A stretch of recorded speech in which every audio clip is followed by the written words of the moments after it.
come especially to meet the students of the Council of Astrology at Mysore Center and to give you all more knowledge on astrology and Vedas. I request Swamiji to start his speech.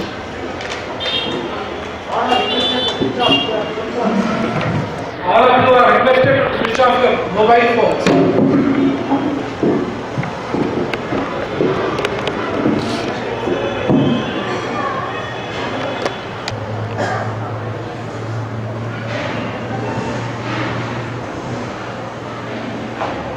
Srimate Ramanujaya.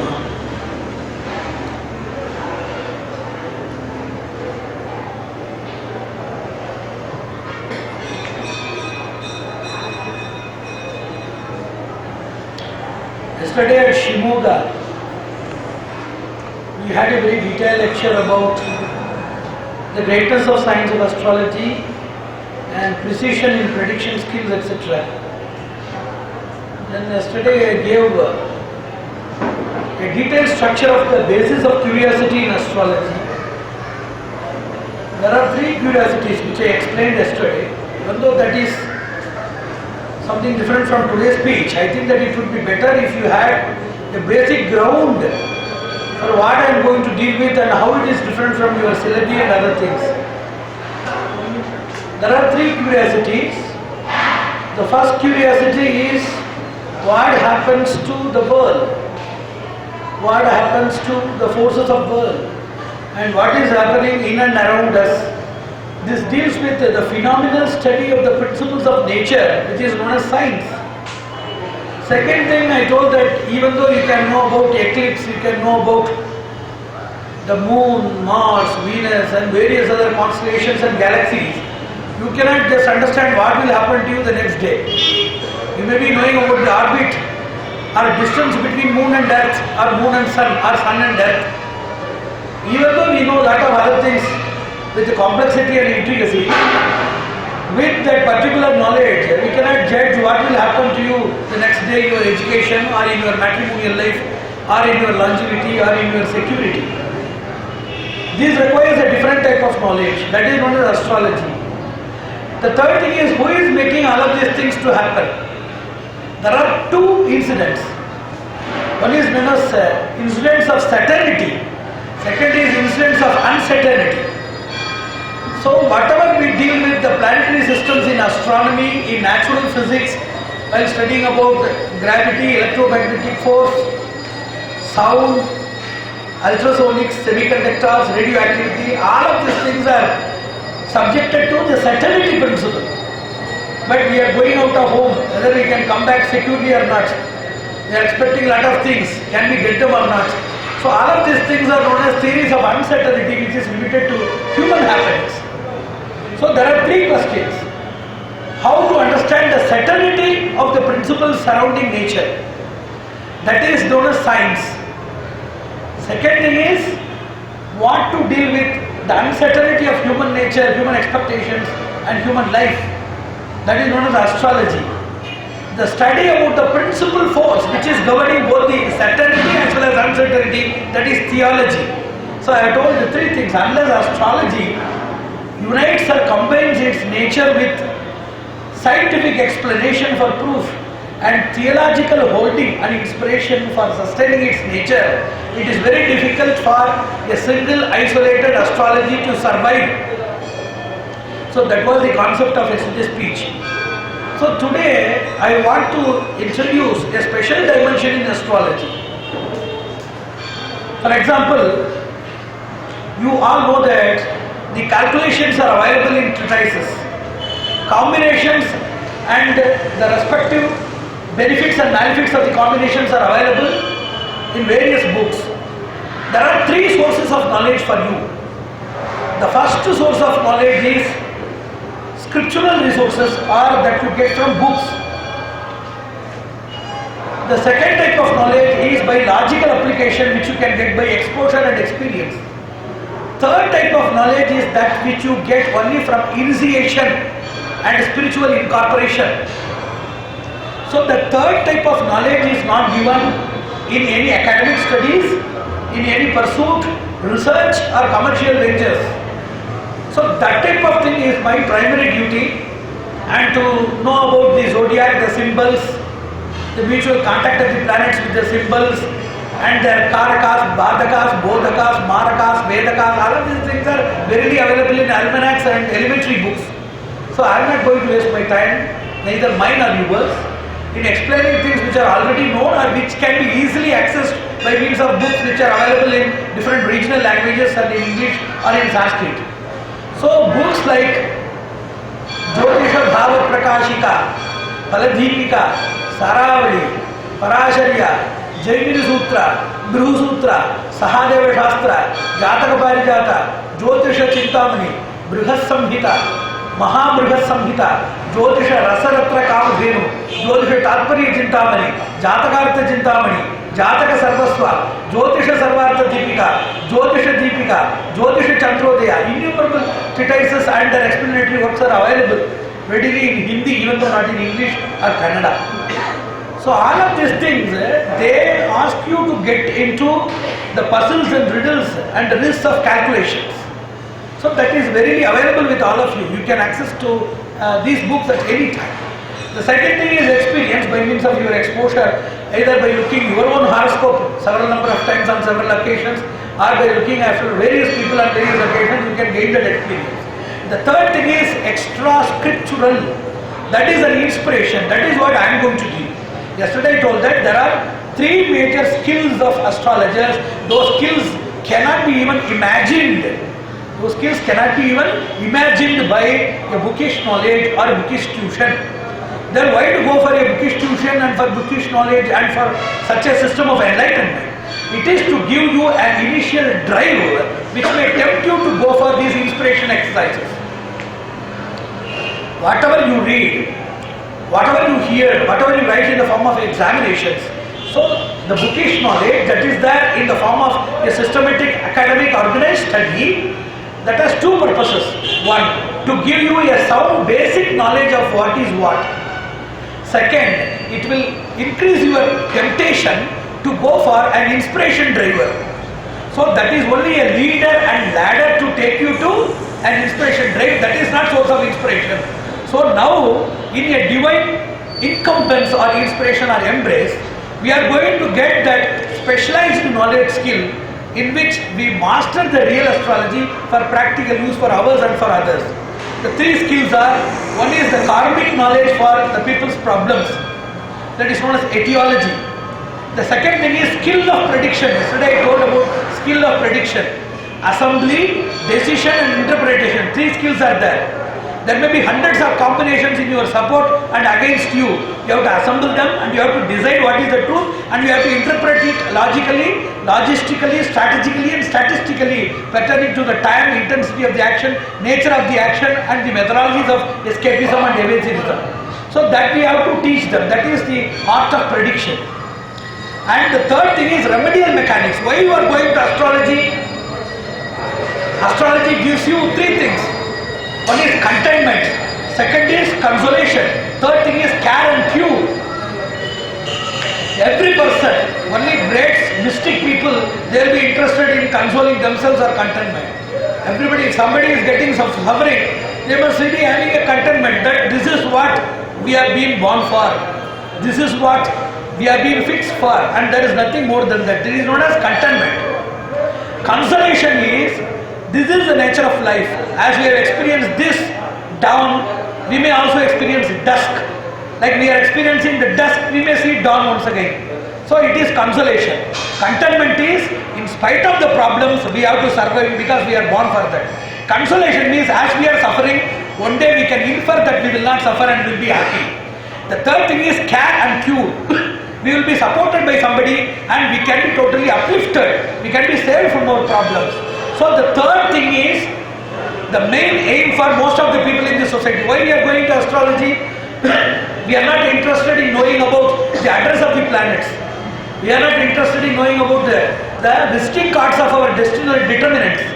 We are interested in all of those things because those things take major parts in our life. They control various things. Number one. Number two, they can be calculated. Number three, they can be well nurtured with a disciplinic study by which the escape hole can also be identified.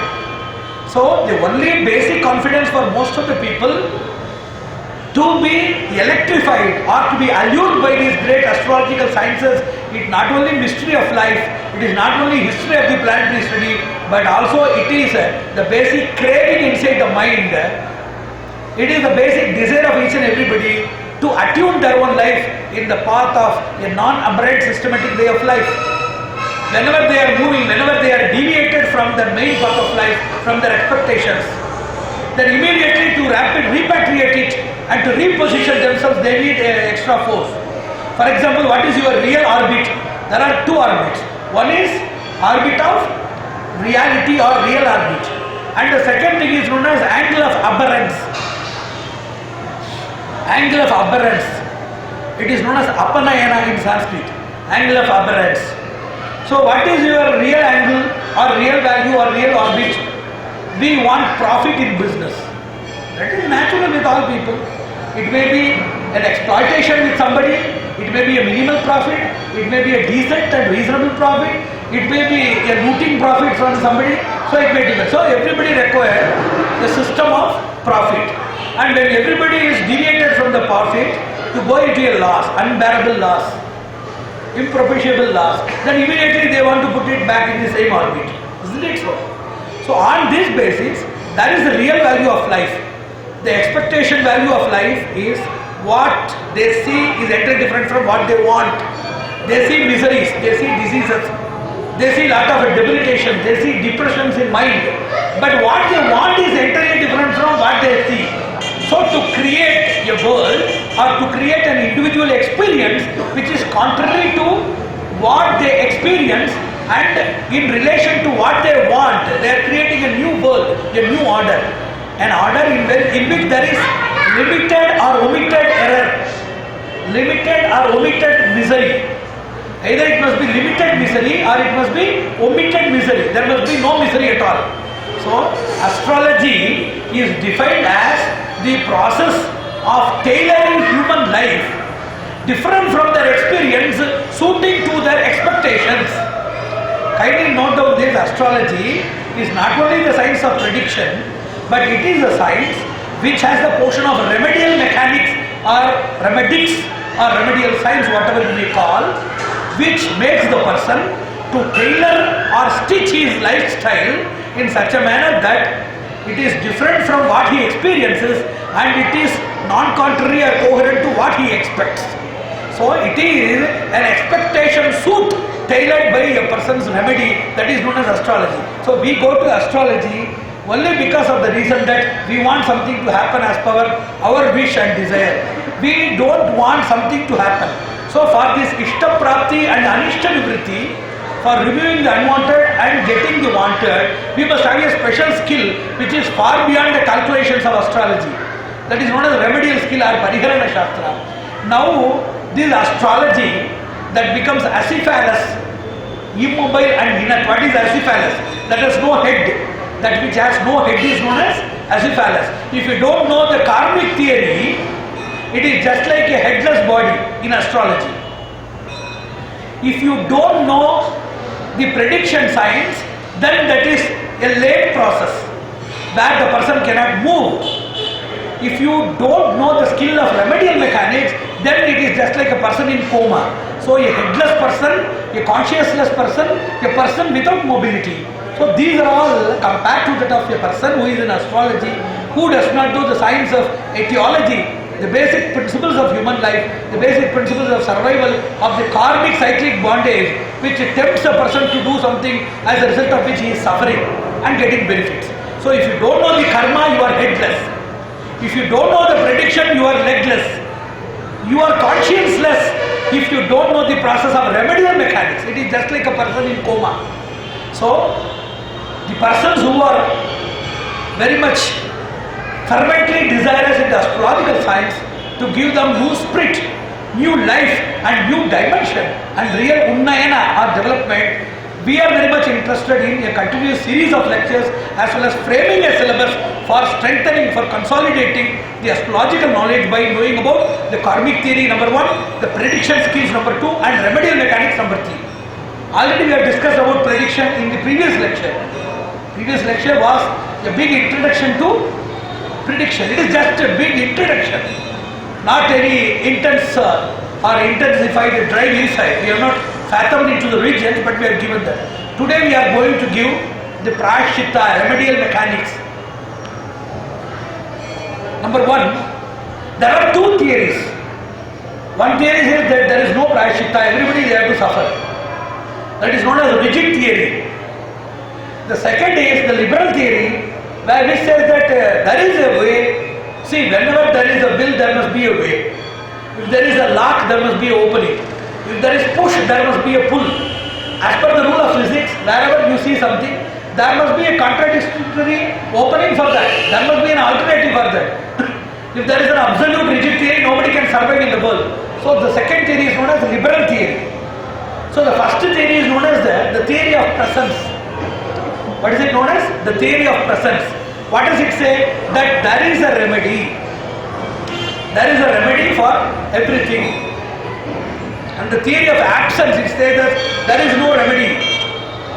Why there must not be any remedy? It gives some reasons why there is no remedy at all.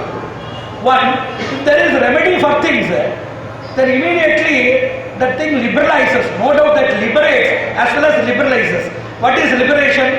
If there is a remedy, that remedy will liberate the person from the sin. That is papa mochana. That is natural and that is harmless.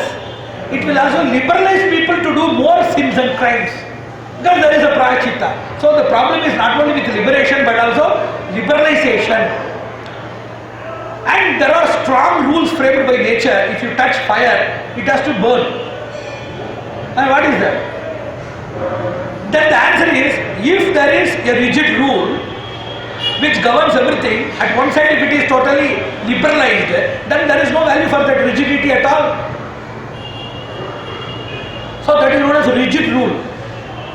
On the basis of this rigid rule, lot of people they negate that there is no prayaschitta at all. And the advocates of remedial mechanics, they say that if there is no remedial measure, then there are some problems. One, there is no value for a person's repentance and realization. See, you feel for your mistakes. Unless you are given an opportunity to repent and realize and to materialize your repentance and realization, then what is the value for your repentance? Paschatapa, what is the value for that? Second thing, there must be a chance and choice in birth. Everybody must be given an opportunity, maybe limited opportunity, sealed opportunity, confined or demarcated opportunity, but everybody must be given a chance. So prayaschitta is a divine chance for us to rectify our sins and to be upright in life. So the advocates, they say that it is like that. And they also say that there is no possibility for promotion of people. If there is no prayaschitta, for doing that papa, they have to suffer. And this suffering once again will put into the vicious circles of sins. A person doing a sin or crime has his knowledge or intelligence clouded, by which due to ignorance or arrogance he is committing mistakes again. So he is falling into an irretrievable pit, which is known as the vicious circles of sin. So there is no promotion possibility for that person. He must be totally packed inside. Endlessly he must be subjected to untold miseries. So the advocates, they argue that there must be a promotion in human life. There must be value for repentance and realization. And if the chance is not given by God, nobody will be promoted, nobody will be reach God. God must be alone in his heaven. Nobody will reach God at all. So the advocates, the prayaschitta advocates, they argue that there is also a reasonable, a systematized prayaschitta which has limited liberability that they advocate. And what they give is, if a person has committed a sin, getting a prayaschitta is not as easy as you think. The person must have done a punya by which he believes the prayaschitta and he does that. So, if a person's suffering is the fruit of his sin, a person going for a remedy, that is the fruit of his good deed. So, prayaschitta is included as a fruit of his own pura punya, and it is not something which is contradictory to his papa. So, prayaschitta is not contradictory, but it is complementary in human life. If you want to do prayaschitta, anybody they cannot do prayaschitta. Because Prayaschitta requires three beliefs. One is belief in the system. Second is belief in the impact of the system. Third is belief in the relief tool. What is the system? Whatever you do by your sensory organs with the application of your mind, either good or bad, that will result in melancholy and eudaimonia. What is it? That's very simple. Happiness and misery. That will be the result of your good and evil deeds. And these good and evil deeds will give you depreciation or deterioration in your life requirements or determinant factors by which you will suffer at the case of any mistakes, errors or sins or crimes or offences, and you will be boosted in your life on the account of your good deeds. So it is known as impact. So whatever you do, that is known as system. That is punya and papa. Good and bad is known as system. Misery and happiness is the impact. And the tool is the prayaschitta. So a person must have belief in these three things. First, he must believe in good and bad deeds. Second, he must believe that good and bad deeds only bring this misery and happiness. Then he must also believe that there must be a remedial measure. So these three beliefs are there in a person who has done at least a droplet of punya, good deed, virtue, by which he believes that. So it does not mean that anybody can do prayaschitta and anybody can be liberated. That it itself requires a proper way of understanding, which is once again a contribution of a person's virtue which he has committed in his earlier births. Now we have been telling about the dvandva, the couplets. There are three couplets which I have already quoted, you can note down. One is the first couplet, that is known as punya and papa, which has come from sukriti and dushkriti. Good and bad deeds will get you bondage. Whenever you do a good deed, the deed is finished. What is papa and what is punya? Badhnatiti papam, punatiti punya. That which refines you is known as punya, that which contaminates you is known as papa. Anything that contaminates you, degrades you, that is known as papa. Anything that refines you, consecrates you, that is known as punya. So, whenever you do a deed, for example, you are giving something to a needy person, deserving person, the act is over. The act is over. You are harming a person, you are leaving the place. In both the places, the act is over. But even though the completion, visual or visible completion of the act is over, and invisible follow-up is there, that is known as papa or punya. Even though we do good or bad things, even though the deeds are very much limited, and those deeds are exhausted or forgotten, are not realized visibly after the deeds are completed, still there is an invisible, inscrutable follow-up. There is a bondage developed. See, that is known as aftermath. For example, if you touch the fire, even though if you remove the hand from the burning fire, then you will get that impact in the form of irritation, in the form of burning, in the form of burn, which may result in a scar, irremovable scar even. So what is papa and punya? Each and every deed that is executed by you ends by itself, visibly, but invisibly that creates an imprint inside you which follows up to several succeeding births. So that is known as the continuity of the effect of your action is known as papa and punya. So sukriti and dushkriti are known as good and bad deeds. Punya and papa is the continuity, the cyclic continuity and impact or imprintation inside your karmic surface. Sukha and dukkha, that is one more dvandva. You are getting both happiness and misery. Then we are going for two things, prahara and parihara, punishment or evasion, remedy. So this is the order of life. If you master these things in one or two classes, and if you look things, you can create lot of wonders within you and with others. It is very essential for astrology. So sukriti, dushkriti, punya, papa, sukha, dukkha, parihara and prahara. These are all known as the dvandva parampara, or the hierarchy of the couplets in which the karmic experience is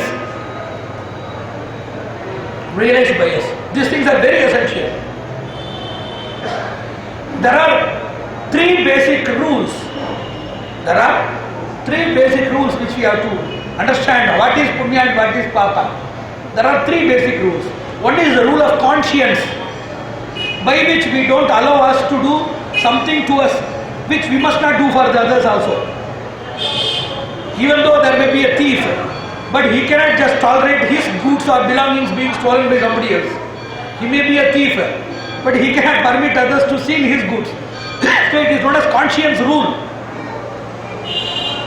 Second is the rule of the land, by means of legal incorporations. The rule of the land, like penal code and other things. Third thing is the divine rule, which is understood from the Shastras. They are known as Vidhitraya. So we know things from our conscience. We know most of the things by our social exposition to the rules of the natural justice which exists in the most civilized nations. Then we are subjecting ourselves to divine rule, which had come from scriptures, come from revelations, which had come from our penance, our realization, etc. So there are three major rules. Now we are going to read a very famous subject inside. It is known as approach theory. When people approach prayaschitta, there are two factors which lead you to prayaschitta in 4 stages. One is vichara, second is vyakula. Vichara comes in philosophy and vyakula comes in social status. So whenever you think that you are born in the world very oftenly subjected to lot of problems, then you are getting into vichara, philosophical thought. I must have done a bag of blunders. I am a bulk of blunders, so I have to totally eradicate all of my blunders and seek my original status. It is known as emancipation or mukti. So this vichara will come for a prayaschitta. Second is vyakula. Whenever we are subjected to any problem, immediately that knowledge will come. I used to say, it is the misery, it is the test tool of misery which makes atheist theist and theist atheist. If persisting problems comes to atheists, then they will think, am I not worshipping, am I not realizing the God which exists? He will become a theist by moment, by means of pressurizing hurdles. And even a theist, by means of continuous efforts and eradicating his hurdles, he will get an atheistic trance. Am I worshipping a God which does not exist, who is not answering my prayers? So a theist at the time of his miseries, he may have an atheistic tint, and atheist at the time of his miseries will be brought to a theistic tint. So these things are unavoidable. So the miseries are the real test stones which evaluate the confidence of a person. So this vyakula, whenever a person is subjected to various troubles, there are 3 stages of troubles. Whenever a person is excessively exposed to problems, number 1, totally exhausted, whenever a person is in emergency, these 3 things will breed or suddenly produce sudden divinity or sudden belief or sudden devotion. Like it is known as Sadyojata in Sanskrit. So whenever a person is totally exhausted by troubles. Number 2, whenever a person is going through excessive troubles, whenever a person is in need of indispensable instantaneous emergency, then the person will go for prayaschitta. So these are all the various stages which urge the person to go for prayaschitta. It may be either a partial relief or total relief. For example, if a person is not married, he will be bothered only about his marriage issue. That is partial. He may not be interested in the total relief throughout the life. Only philosophers, they think that even if you remove one thing, like law of conservation of energy in physics, whatever you remove, it will reappear in the another form. Energy is neither created nor destroyed. Likewise, problems are neither created nor destroyed. Each and every problem that is removed in one dimension will reappear in another form. It will be disguised in a different structure and it will come back again like a boomerang. So philosophers, they say that there must be total solution, and people like us, like we are known as samanyas, we are not vivekis, we are samanyas, and we go for temporary or transient or partial relief. Health issue, matrimonial issue, I have no sons, that is my problem. I have few sons, that is my problem. So different kinds of problems that may make the person to approach an astrological or theological relief, that is known as partial relief. This thing is known as approach theory. Why a person is approaching problems, why a person is approaching remedies. It may be philosophical or it may be out of his anguish. And there are two tools according to Shastras to get relief. One is hard tool, which nobody wants in the world. It is known as hard tool, like hardware and software in computer science. It is hard tool and soft tool. What is hard tool? There are 4 hard tools. One is Paschatapa, second is Vairagya, third thing is Tapasya, fourth thing is Danda. Paschatapa means you must feel and cry for your mistakes. Vairagya, you must have that strong determination that you will not commit the same thing again. If you have done something in your earlier birth which you may not know, even though you know what cannot be done or what should not be done, even though you can know all of the other things in the present life and you can follow that, in spite of not knowing that what you might have done in the previous birth, you may be knowing about what is common justice and what is common sense of understanding justice and equality, and we can execute the rules within that frame. So Vairagya is taking a staunch vow that we won't commit something which is against the rule of moral and ethics. That is Vairagya. Tapasya, to go for an internal surgery of your mind. You know that there is a process of surgical insertion in our physical parts. Likewise, there is an internal or inner surgery in which the unwanted parts are incisively, amputatively, they are taken care by means of penance. By this tapasya, all of our sins are burnt. All of the unwanted dirt, they are totally uprooted. And the luminous nature, the radiant nature of our soul is reinstalled. That is known as tapasya. Fourth thing, to get rid of the problems is to undergo the punishment. So there are 4 hard tools which nobody in the world wants. Even they don't want to imagine those things. I don't feel for my mistake. I don't take a staunch step that I won't do such mistakes again. I don't want to do some internal surgery process by means of contemplative meditation. I am not ready to undergo any punishment, but I want all sins to be eradicated. What are the soft tools? The Shastras, that is why the Shastras, they have understood human inclination, that human beings, they will be interested in something which is fed with a spoon with a taste of sweet. Even they don't search for that. They must be fed with a spoon that it will be sweet in nature.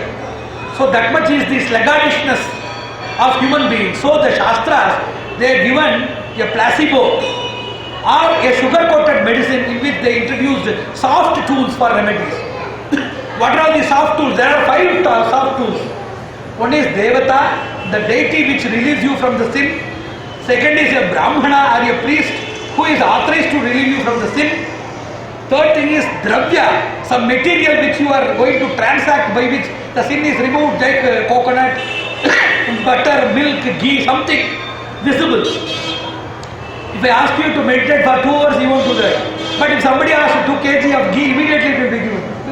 No problem, no risk. So the soft tools are introduced by the Shastras not to manure the laziness of people or not to market the idiocy of human beings. It is to give them initial interest so that they can process themselves to the real hard tools. It is an introductory exercise by which the human knowledge can be made mature to get themselves involved in hard exercises. So it is just an initial entry. So first is Devata, second is Brahmana, third is the Dravya, fourth is a Kriya. You must do something, like put it in fire, circumambulate, rotate, stand, close your eyes, fold your feet, fold your hand, do something. Rub your nose, anything which appears to be great for you, that which creates a belief that your sin is eradicated. Do that thing. That is known as a Kriya. So Devata, Brahmana, Dravya, Kriya, all of these things, various these explanations are given in the Shastras. Only for Kriya includes japa also.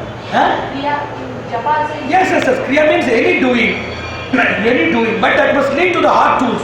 That must result in Paschatapa, Vairagya, Tapasya and Danda. Danda is not necessary, but you must be prepared for Danda. It does not mean that you have to torture yourself. It is not like in Buddhism and Jainism that is self-torture is implied. The more you torture yourself, you get that nirvana or salvation is Buddhism. We don't accept that torture. We must be prepared for torture and we must not prepare for torture. We must not prepare tortures. So these are all the soft tools, Devata, Brahmana, Dravya and Kriya. These things are made by these various philosophers so that all the people can be brought inside the entanglement so that gradually we can be processed later. So the other thing is, what are the papas which we can subject to divine ambience? It is not a special binding theory. What is special binding theory? You cannot do anything and you cannot do prashita like that. If you murder somebody, your neighbor, you can murder today and tomorrow you can do some Vishwashanti Homa or Sudarshana Homa, Narsimha Homa. That is not a prashita. Prashita is meant for only some special bindings. What are they? Janmantara. There are 5 things. What is Janmantara? That which you have done before your birth, prenatal exercises or prenatal executions, they can be easily pacified and uprooted by this divine remedial measures, Janmantara. Second thing is Adandita. Wherever you have not been punished by the rule of land, wherever you have not been punished at all, there you can go. And Alpadandita. The rule of land, it cannot punish. Rule of land, Loka and Shastra. The rule of the land is entirely different from the rule of divinity. For example, charity is the backbone of divine rule. Kevala bho bhavati kevala dhi. Any person without sharing the food or resources, eating for himself in solitude, the person is a sinner. Whereas the rule of the land, it does not imply any special rule for charity. There is no binding in the social rule that you have to do charity, otherwise you will be punished. But the Shastra says so. Drinking and other habits are totally punishable in Shastras, whereas they are licensed by government. So the Loka and Shastra, that is entirely different. So whenever the rule of land, which is an inferior or substitute rule, or it is a subservient rule, whenever it does not punish or it does not consider, whenever the punishment given is very limited, rest of the things are taken care by the spiritual rule, divine rule. If you are not punished by means of your influence of embracery, bribery and other things, you are totally freed from the entanglement of this rule. If a person is not punished by the rule of the land, he will be punished by God. If there is something which is not considered by the rule of the land itself, that will be considered by a spiritual domain. If a person cannot be fully punished, because, for example, for a sin, a person must suffer for 200 years. In Western judgments, you must have heard, the person will be punished for 215 years rigorous imprisonment. That does not show how possibly it can be executed. That shows the velocity or gravity of a person's offense. So, 200 years this judge cannot punish, no judge can punish. Because judges are mortals, the body is a mortal. Whereas spiritual domain can punish the person in consecutive births. So, if you are not punished, you will be punished. If it is not considered, it will be considered here. If you are insufficiently punished, sufficient punishment will be given here. That is the difference between Loka and Shastra. So whenever you are doing that remedial measures, if you are Alpadandita, if you are insufficiently punished, or Adandita, you are not punished at all, for that prashitas will work out.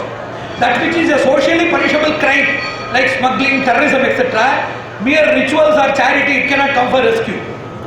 That may be too early for the next birth to purify himself and to lead a good life, but it is not instantaneously possible. The other two things are known as, first thing is Sukshma. Sukshma is subtle mistakes. Sukshma is known as subtle, intangible.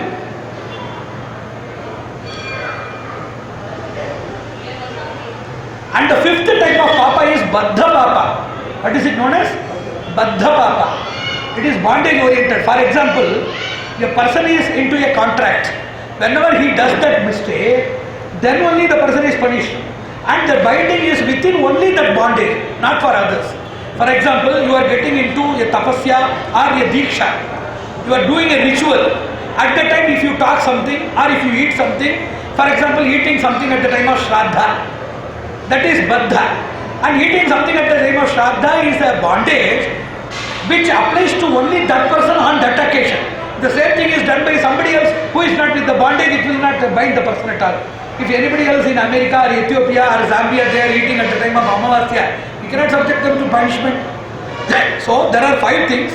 One is Janmantara, second thing is Adandita, third thing is Alpadandita, fourth thing is sukshma, fifth thing is baddha. Only on these special provisions we can go for divine remedies. In the other things we have to be subjected to the rule of the land. And remedy is not for everything. So this thing known as the special binding theory in Prayaschitta Shastras. You must know where it can work, how much it can be reliable, other things, etc. And there are three types of upayas which we have to understand. One is Suchita upaya, second is Kalpita upaya, third thing is Bhavita upaya. How can we understand about the Prayashittas? The Prayashittas can be understood only from Shastras, from great people, realized people. That is known as Suchita upayas. Kalpita upayas means we are creating lot of things as per our satisfaction. If somebody says something to his satisfaction, if the astrologer says, that is known as Kalpita. If the person suffering, he himself imagines a way, let me do like this for my satisfaction, that is known as Bhavita. That which is told in Shastras, that is known as Suchita. That which is prescribed blindly by a person, that is known as Kalpita. That which is selected by a person out of his own wish for his own contentment or satisfaction, that is known as Bhavita. Bhavita upayas and Kalpita upayas, they can give you solace and comfort. But the real solution is brought only by Suchita upayas, the upayas that are mentioned in the Shastras. So very essentially we have to read them. There are a lot of Shastras like that. Vrata Kalpadruma, Dukkha Mochani, Karma Vibhaga, Sanskara Mayuka, Karma Tattva Chintamani, Prayoga Parijada, Vidhana, lot of Nibandha Granthas, lot of Prayoga Granthas are there. Its various deities, various upasanas, how it can be done for various problems released. That is also there, very essentially available, which we are going to detail later. And there are 5 sadhanas. There are 5 sadhanas for getting the Prayaschitta fulfilled. What are they? Vishwasa, Jnana, Prapti, Anushtana, Phala. What is Vishwasa? You must get belief. And mere belief is totally inadequate. The belief must drive you to get knowledge. If you believe in the system, just simply believing and sitting inside the house, sleeping inside the cart, that won't work. Belief must lead you to knowledge. That is Jnana. And mere knowledge will not work. Prapti. We must get the full structure of the full system. Then Anushtana, you must practice that also. Phala, till you get the benefit, you have to practice. There are problems in lot of the people. They do have belief, but they don't have knowledge. That's why I told there are 3 people suffering in the world. 1, without having any Prayaschitta. Number 2, doing unwanted Prayashchittas, wrong Prayashchittas. 3, doing number of Prayashchittas. There are 3 people suffering in the world. Those who don't have any Prayaschitta, those who are not getting the correct Prayaschitta, those who are mixing the correct Prayaschitta with innumerable Prayashchittas. Daily they are like neomania, daily they will select their own Prayaschitta because of the burden of their miseries. Each and every second they will be seeking a new guide and a new process to redeem them from the sins or the sufferings. So, Aneka Prayaschitta, Ayogya Prayaschitta, Aprayaschitta are the 3 situations in the society due to which lot of people suffer.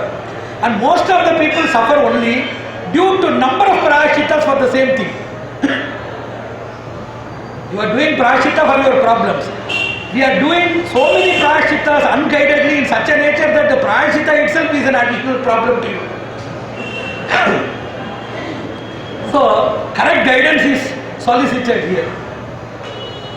These 3 upayas from the Shastras, we have to select the Devata and other things which we are going to narrate now. These Pancha Sadhanas are important. Due to intermittence, due to lack of continuity, lot of people suffer also. Number 1, they have Vishwasa, they don't have Jnana. They have Jnana, but not complete Jnana, how to organize this remedy. They have complete Jnana, but either they are lazy or they don't have any time. They are preoccupied in such a manner that they don't do Anushtana. They don't do it practically. They do some Anushtana, but they are diverted and diluted. That's what in Yoga Vibhaga, mismatch between cause and effect, there is a story, everybody will be wondered. A person is doing a right Prayaschitta. According to the cause and effect relation, he must get the benefit after 60 days. For example, there is no that specific rule. It differs from person to person, from problem to problem. A person is coming for Runa Vimochana or Nashtavastu Prapti, to get back the thing which he has lost. So he is seeking the right guidance. It will take 60 days for the person to get the benefit. The person becomes impatient in the 56th day, then he seeks some other benefit. He seeks some other guidance. Then immediately he goes to a wrong way or insufficient or inferior way. Then after 4 days, he gets the benefit of what he has done already, which was not disturbed by the new entry. What he will think that is, that was wrong, for I have been suffering even after doing that for 2 months. And this is something right because just now I have entered and within 3 or 4 days I could harvest the benefit. Wrong assumptions. Only Shastras can give you the correct idea which is right and wrong. If you just synchronize this thing, then it will be like that the person is a musician and the person got his liver spoiled. The person is a drunkard and he was awarded the Padma Bhushan. It is a mismatch. And what is the real match? The person is a drunkard, so the liver is spoiled. The person is a great musician, so he was offered the Padma Bhushan. This is the correct thing. So synchronization between the real match between cause and effect can be known only through a proper guidance. If you consider your experience, your limited, unexposed, ignorant experiences, if you are just evaluating all the things by your limited exposure, then you will get only wrong guidance for you, and also you will lead others to the same way. Shastra only says that which will be benefited and how it will be benefited, when the benefit maturity value can be enjoyed. All of these things are only mentioned in Shastras. So we must know proper match of cause and effect. It is very interesting. And it must be just entertained in a full day discussion in some other spiritual retreat, not in a confined auditorium for 1 hour or 40 minutes, because we have to finish this soon. The next thing is, with this Panchasadhanas, I have already told, each and every stage, Vishwasa obstructed, Jnana obstructed, Prapti obstructed. Then even in Anushtana I told this example, at the time of maturity, somebody loses the patience or belief, they are dismantled for some other approach, losing the benefit, which is very instantaneously ready to serve them. So these things are totally ignorant. Unless we have a proper guidance, we cannot have mature values for this. It is not a sadhana panchaka. And there are 2 things, upaye, apaya, apaye, upayaha. Even at good time, we will have bad timings. Even in the bad timings, in our bad stories, we will have good pages. What is that? If a person is suffering, in spite of the suffering, if the person gets real remedies, that is good time in bad time. Even if the person is in riches, even if the person is so much illustrious, reputed in the society, living in paradise, if the person does not realize any impending danger and does not take any precaution measure, the person is in bad time of good time. That is upaya apaya. So a person at the time of his happiness, having no proper idea of the consecutive misery, is a person whose good time is in bad time. Any person in bad time suffering, having a proper shelter or shadow where he can take rest and comfort himself, that person's good time is also there incorporated amidst his bad timings. So we are all suffering, but as to our loyalty towards the scriptures, due to our belief towards God, we are always having good time amidst our bad timings. That is the greatness of believers of God. Only thing is we have to schedule it properly. Then there are 4 questions. It is known as Shanka Chatushtaya in Prayashchitta. There are 4 questions. There are 4 major questions in Prayashchitta.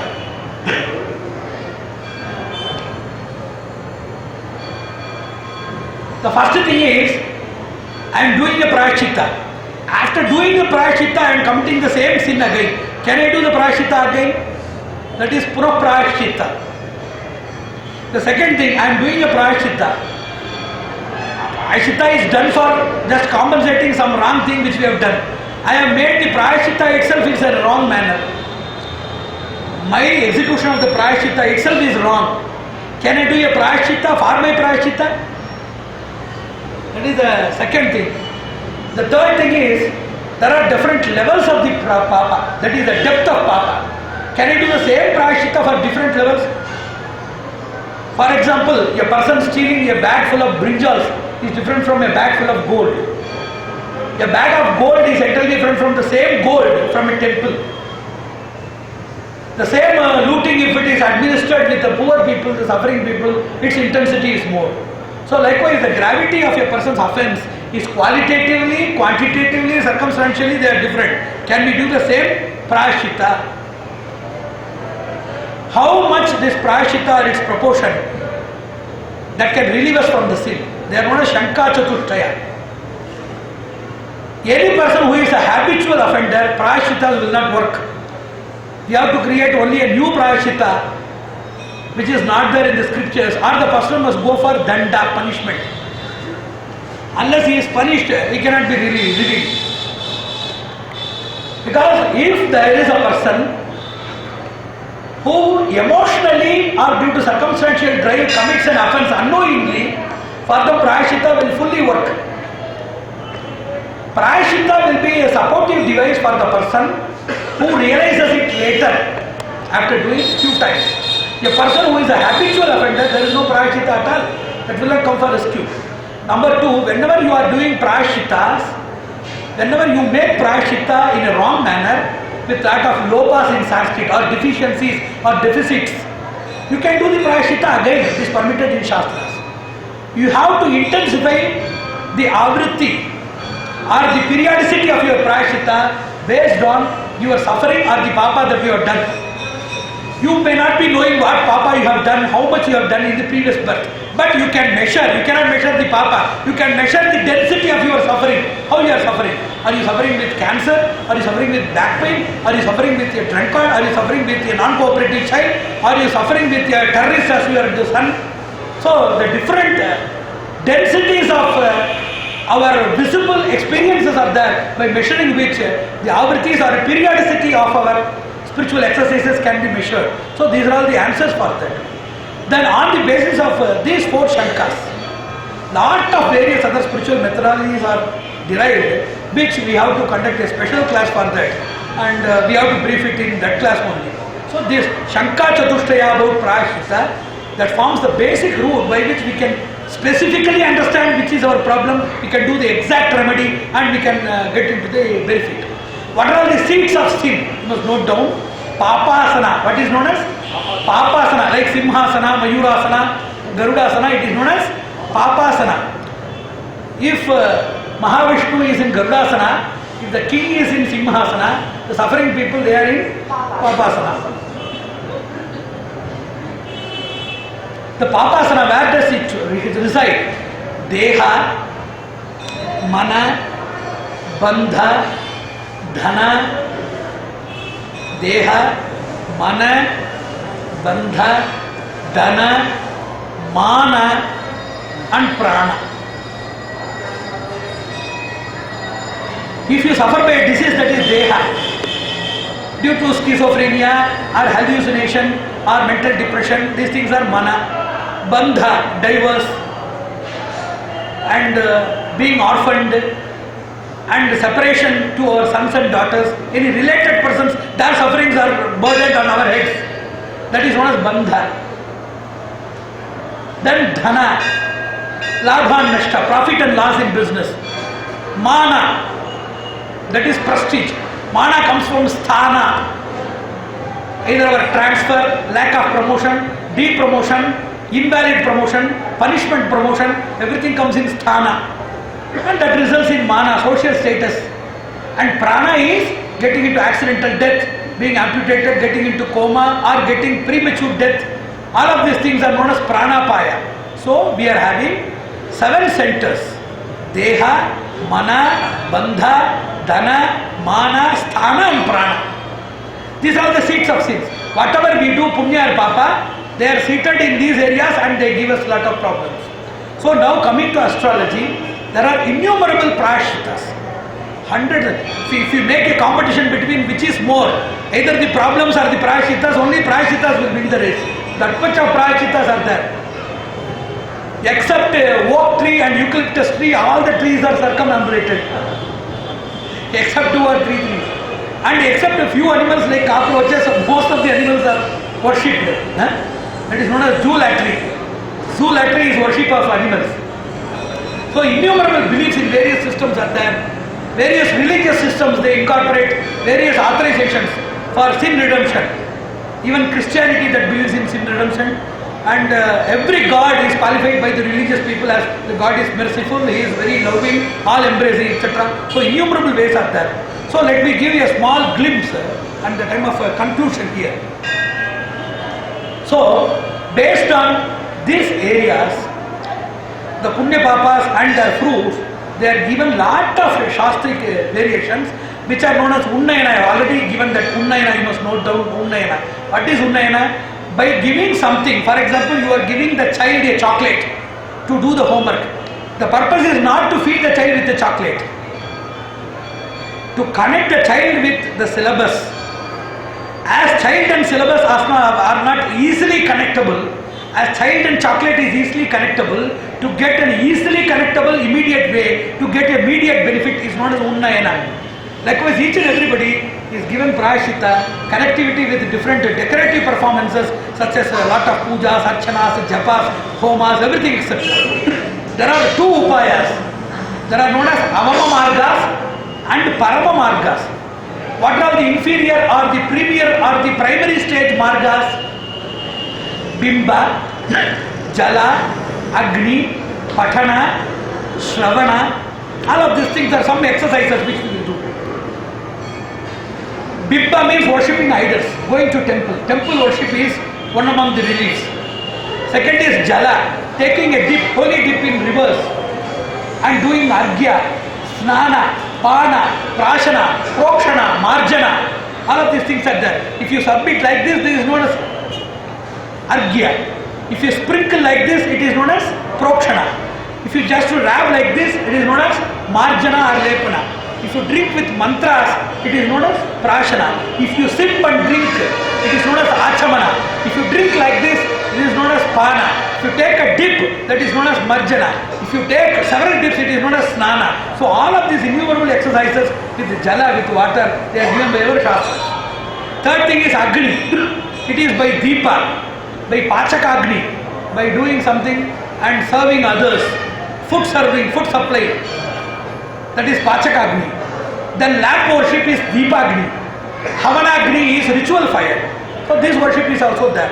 Then Patana, we are reading lot of shlokas. Papanashana Stotra, Rina Vimochana Stotra. Rina Vimochana Stotra for relief from Rina, loans. It is for debt relief. But it is not for immediate relief. You cannot say to your lenders that you are reading Rina Vimochana Stotra and you have no bailing with them. It is for preventing the Runa and immediately inspires one just very common sight. It is not very something strange or different. I saw an ambulance and everybody they were leaving their way. Likewise, if a minister goes, they are leaving the way. If an ambulance goes, that is also a pathway. How it happens? When a minister goes, that is because of his ability. If ambulance goes, it is because of the person's inability inside. The person who is inside the ambulance is unable. So, giving respect to an able person in the minister car, the same thing is also given value if the person is disabled. That is known as Abhimana, it is known as Anutapa. Worshipping people greater than us and pitying for people who are lower than us. These two things are the sides of the same coin. So, likewise, serving the people by dana, it is also a type of prayashchitta. So, we have to advocate Bimba, Jala, Agni, Patana, Shravana and Dana Karanas. And these things are known as Avama Margas or inferior or just basic Margas, basic ways. The real benefit is Sangha and Charana of Bhagavan and Sadhus. Association and surrender to two people. That is eternal relief. Surrender to divine personalities or surrender to the divine lotus feet. And be in the eternal association, either the mental or physical association of worshipable people, that is the real relief from all prayashita, all papas. That is the real prayashita of human life. So the Shastra says that whenever you expand more than your real elasticity, whenever you expand more than your real elasticity, you will suffer. More wealth. Like Namadeva used to say, wealth inside your house and water inside the boat, both are dangerous. If water comes inside the boat, take it and pour it out. Wealth comes more inside your house, take and pour it out. Both of them are very dangerous if they come inside. They must be outside us for our safety travel. So that was a statement of Namadeva. So that which comes more than what is required, excessive benefit like cholesterol, like high sugar, high pressure, etc. Physically, whatever that is excessive, that is a disease. Likewise, whatever excessive in resources, that is also a sin, that is also a problem in disguise. What to do with the excessive thing? There are 3 exercises. One is, number 1, you be contented. Don't opt for something more than what you deserve, what you can manage, number 1. Even if you have, point number 2, even if you get more, share it with others. Number 3, even if you have more after sharing, use it for productive applications for the welfare of the society. So contentment is restricting excessive entry. Second thing is sharing is making use of the excessive entry. Third thing is administering the exorbitant thing in a productive way, like construction of, and for example, if you get 10,000, you spend it. Be contented. If it is 1 lakh, share it with others. If it is 10 lakh, you start a company and give job to hundreds of people. So industrial, academic, professional, social, charitable activities can be administered so that we can do productive application. So either restriction by contentment or sharing by means of a charity or productive application for the welfare of the society is a new life. Let us start a new life from today so that whatever we have committed already by which we are suffering, they can be mitigated slowly, and we have to also restrict our actions so that we will not suffer in 3 places. One is Dehantara, second is Kalantara, third thing is Vamshantara. Dehantara is you suffering when you acquire a new body in your next birth. Kalantara is you are going to suffer in your last days. Vamshantara means you will be happy and you will be living, but the imprint of that thing will be totally taken by your youngsters. Your succeeding generations, they will suffer for you. Just as the load binding is there, just as the reputation goes to the children, also the ill repute, also the sin bondage of you, that is also transferred to your generations. So don't get into the Vamshantara, Kalantara and Dehantara difficulties. So start a new life today. And let me list down few prayashittas and few problems and few mantras which must be elaborated in a different session in 1 or 2 months after. I think that we can have a spiritual retreat where I can give the full details of all prayashittas very effectively. And regarding the prayashittas, there are 3 types of prayashittas. We must get into Diksha. What is Diksha? Whenever you are doing particular thing, for example, if somebody is pregnant, they cannot just dismantle as they are. For example, if you are just traveling with a coat in a tropical climate, whenever you come back, because it is an official requisite that you have to wear coat. But after coming to a swimming pool, after taking rest inside your room, you will remove everything. In pregnancy, you cannot remove the poop like that and keep it somewhere else. So wherever there is an option for removing something or dismantling something, that is adhikshita. Wherever you cannot remove, you have to carry it till it is fully delivered. That is known as dikshita. So any person taking a vow, for example, I want to get mantra siddhi, I want to get vidya, I want to get dhana, I want to get shatru rakshana. Shatru nashana is little different from shatru rakshana. It is just safety and security from enemies.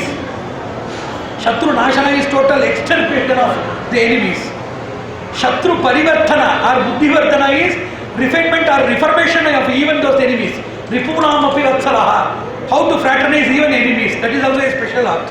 So I have to list some of these areas where we can do some diksha. What is diksha? Determination. Till you get the benefit, you have to follow the regulations. It is not an option. So like pregnancy, in which you have to carry the womb till the delivery, you have to carry the systematic stipulations or regulations till you get the benefit. So we must get into diksha or mere abhipsa or mere desire, it cannot give you any benefit. Abhipsa is desire. Diksha is strong view or strong oath. Everybody is not getting the benefit because their desire part is more than the deserving part and dedication part. Mere desire is more. So I am going to give you few mantras and few problems. Number 1, the basic problem is amaya mochana. Amaya means a disease.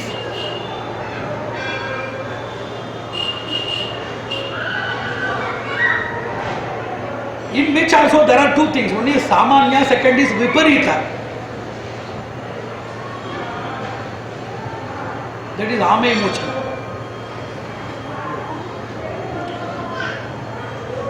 Second thing is Dhanavriddhi.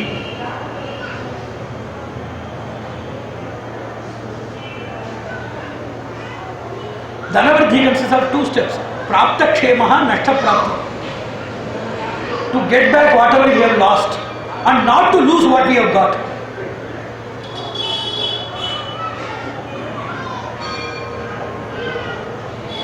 Third thing is Udyoga Siddhi, to get proper employment, and that includes promotion, transfer, stabilization, favorable environment, free from official torture, environmental and ergonomical problems inside the office, everything is there. Udyoga Siddhi. Fourth thing is Thairya. We cannot always opt for a problem-free life. We must opt for a possibly problem-free life, and second, a power to withstand problems, mental courage, moral courage. Both of the tools we have to get. We have to see how to prevent problems. Unavoidably, if we are subjected to problems due to our nature, certainly we have to develop that skill how to withstand that. That moral courage is known as Sthairya, Sthira Bhava. That is mental strength.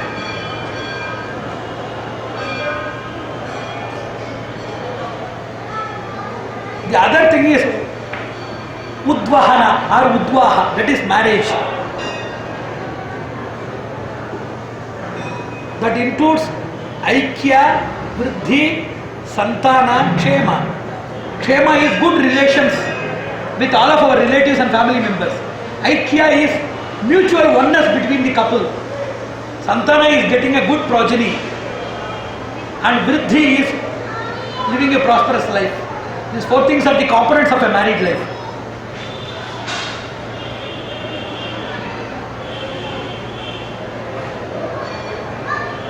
Fifth thing is Vidya Siddhi. It includes Patana, Manana, Shravana, Nididhyasana, Grahana, Dhanana, Minana, Sankarana, Pravachana, Prayoga, Ganana, all of these skills are included here. Developing the skills of attention, assimilation, comprehension, retention, collection, recollection, narration, writing, depiction, demonstration, innumerable skills of knowledge are there. Everything is inside Vidya Siddhi. So these are the major requirements of human life. And becoming the Prime Minister of India and ruling Afghanistan, these things are very extraordinary desires. We cannot help them, those things. And getting Padavi, getting Moksha, getting Swarga Prapti, becoming a Raja, all of these things are there. These are the basic, reasonable desires of human life. Can somebody read out what I have told? Just names. Just Amaya Mochana, starting from Amaya Mochana. Just one person, you read. Amaya Mochana. What do you say? Dhana Vriddhi. What are you saying here? You are not saying that. Dhana Vriddhi. Udyoga Siddhi. Sthairya. Vidya Siddhi. So these five things are very much essential and basis of life. Let me give some small mantras for that. And this is the end of Solomon Reddy. The session also is completed. I have to give Devata, Paddhati, Dravya, Mantra and Avadhi. Note down. Devata, Paddhati, Mantra, Dravya and Avadhi.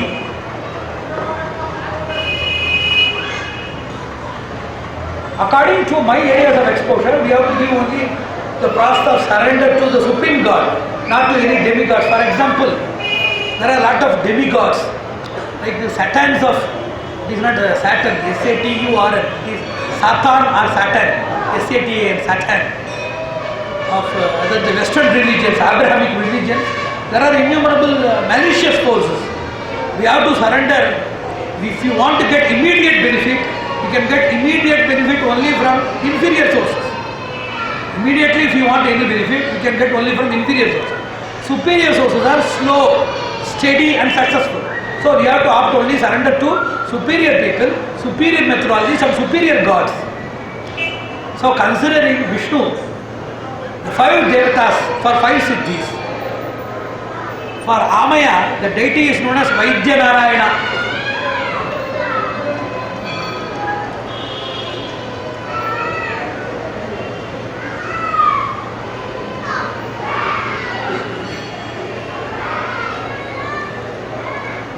The Paddhati is Taila Sevana.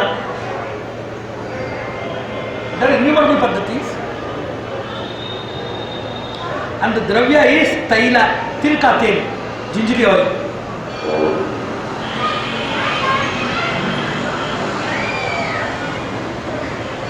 The mantra is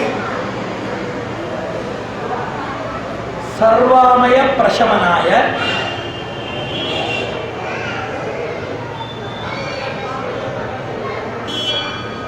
विश्वभेषजाय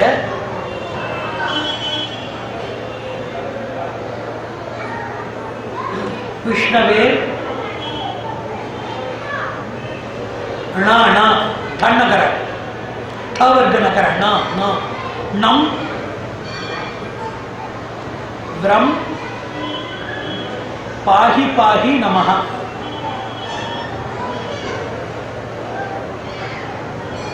(1008 into 40 in severe cases, 108 into 40 in normal occasions, and taking it as a routine exercise to avoid any incumbent diseases in future 108. What is Taila Sevana? You must take the bimba of Vaidya Narayana or Vishnu either in the form of idol or by means of arpana. Abhisheka is giving it practically, visibly. Pouring it practically is known as Abhisheka. By your mind submitting is known as Arpana. Either by Abhisheka or Arpana, taking a half spoonful of that gingery oil which fills the pit of your arm. That is this center pit. Karatala, we used to say Karatala. So this hand pit is there. So fill the hand pit with sufficient oil which is offered either or poured in the divine structure, and after chanting pour that, and after that you can take half a teaspoonful of that oil which immerses the pit of your hand and you can take it. And there is also a paddhati by which we do grita, we do with ghee, and as it is limited and spiritualized, it may not be something contradictory to that cholesterol patients or some other patients, they can take this. So it is for Amaya Mochana. Second is for Vidya Prapti. The deity is Hayagriva.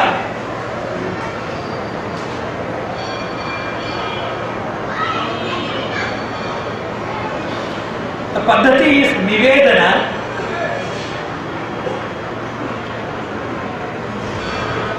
It is Nivedana of 3 things. One is Karjura. Second is Mishri Shakkara. Third thing is Grita. Mishri Shakkara, you know Mishri Shakkara? Mishri. Kal Shakkara. Karjura you may be knowing. Dates. Karjura means dates. With ghee, a little ghee. It must be offered to Hayagriva. And mantra is Om Aim Vachaspataye Vidyamulaya Timira Dhansakaya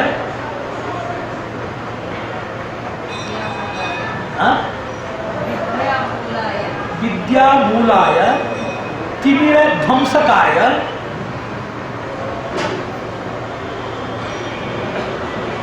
Divya Jnanaika Hetave Aim Namaha.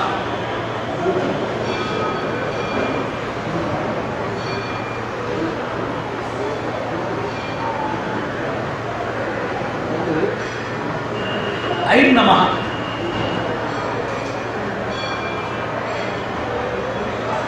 It is 1008 times. See, we used to say Apatkale Vahanabhyasavat. What is that? If you know driving, at the time of your emergency, if there is a vehicle with a key and petrol, you can ride that. Already you must be knowing driving. When you have to go for purchase of some medicine or whenever a thief is chasing you, you cannot go and learn driving at that time. You cannot learn driving at the time of emergency. So any person, they should practice all spiritual exercises at the time of their comfortable status, so that any discomfort comes later, it will come for the rescue. You cannot learn anything, any new thing, any spiritual exercise at the time of your discomfort, because you will be mentally disturbed. Even if you learn those things, they won't go and say the deeper thing. It will exhibit only your demand and your demand. You cannot get quality in that exercise. That will show only your demand and demand. So you start everything from today itself, so that at the time of discomfort they will come for rescue. You cannot learn anything in emergency whenever you demand something. So learn from today itself. You must be having a casual learning which will help for emergency. There is nothing known as emergency learning. Number 1, 1,008 times into, depending upon your wish, primary education or middle education or higher education or doctoral pursuit or discovery, innovative study, scientific temper, innumerable things are there. In Vidya there are several levels, starting from elementary education till a noble-worthy investigation. There are innumerable scales of knowledge. Then the third thing is Udyoga Siddhi, for which the deity is Sudarshana.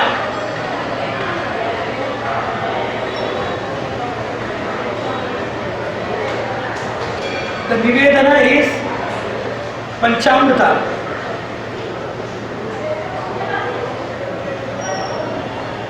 Mantra is Om Namo Bhagavate Pratyalidaya.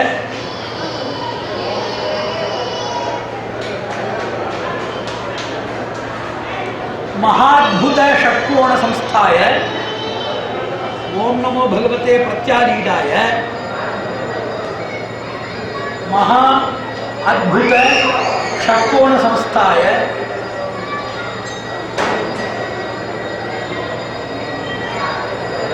Shodashayuga Bhujaya.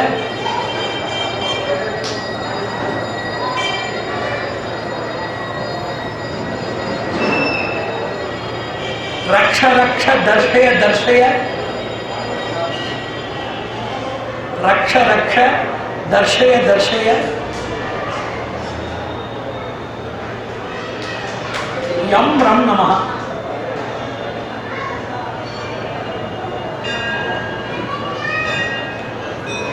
This is also 1,008 times.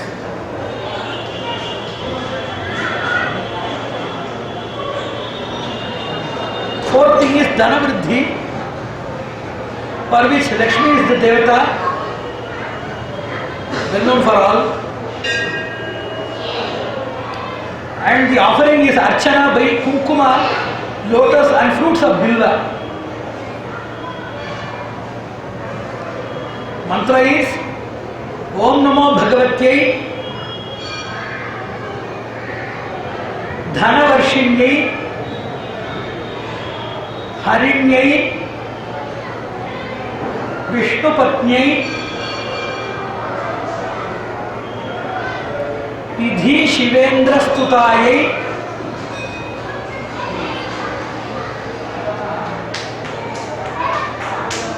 Prasannanugrahayai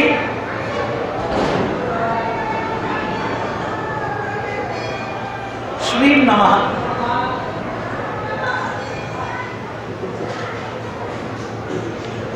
This is also 1,008 times. So whenever there is an emergency or any requirement, at that time it is known as Kshama. Whenever you are in problem or something, you can intensively take a Diksha for 40 days or 48 days and immediately start with it. It is for Dhanavriddhi.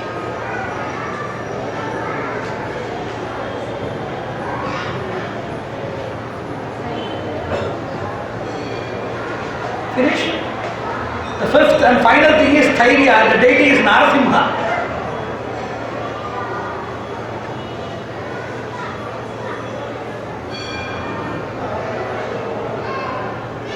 The thing to be offered is Panaka.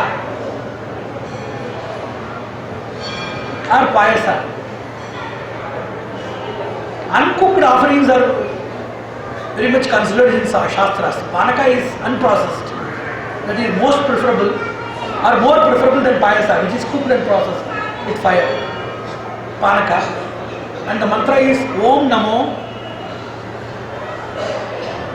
Mahadattahasaya Mahat Attahasaya Mahadattahasaya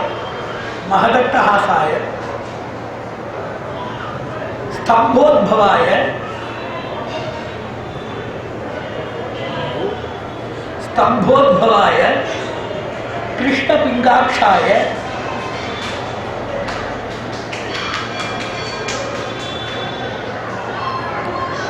Sthiraya Sthaviraya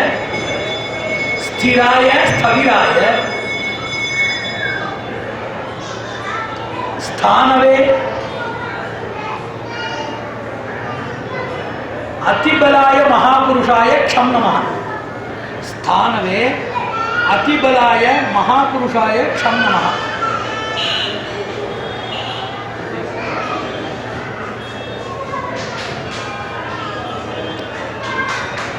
Shatrunashana, all the other things are inbuilt inside this thairya itself. If you get that thairya sthirabhava, then that is prevention or protection against enemies or inimical forces or anything that disturbs you. So, by understanding the Hayagriva Vidya, Sudarshana Vidya, Narasimha Vidya, Vaidya Narayana Vidya and Sri Vidya, these are all the basic remedies which are safe because we are worshipping our mother and father, not any demons or demigods. So these are all the prospective few ways by which we can lead a happy and prosperous life, and we can also lead our dependents and successors of our family to do the same exercises so that we can get incessant benefit shower without any disturbance. We can be benefited. Narayan, Narayan, Narayan. Weekdays for this everything or continuously? For to worship these 3-5 gods, is it particularly days, weekdays? There is a day to start. Day. There is an auspicious day to start. That may be in their own birth stars. Sudarshana you can start with the Chitra Nakshatra, and Narasimha is having Swati Nakshatra, and Uttara Nakshatra is the Nakshatra of Mahalakshmi, and Narayana is Shravana Nakshatra, and Hayagriva is also Shravana Nakshatra. You can start in their Nakshatras. And for daily recitation there are no exemptions. Except the day when you are affected by Sutaka, Rajas and Mustaka. Whenever there is physical inability for women and also circumstantial inability due to birth and death, influence in families, they can avoid all those things.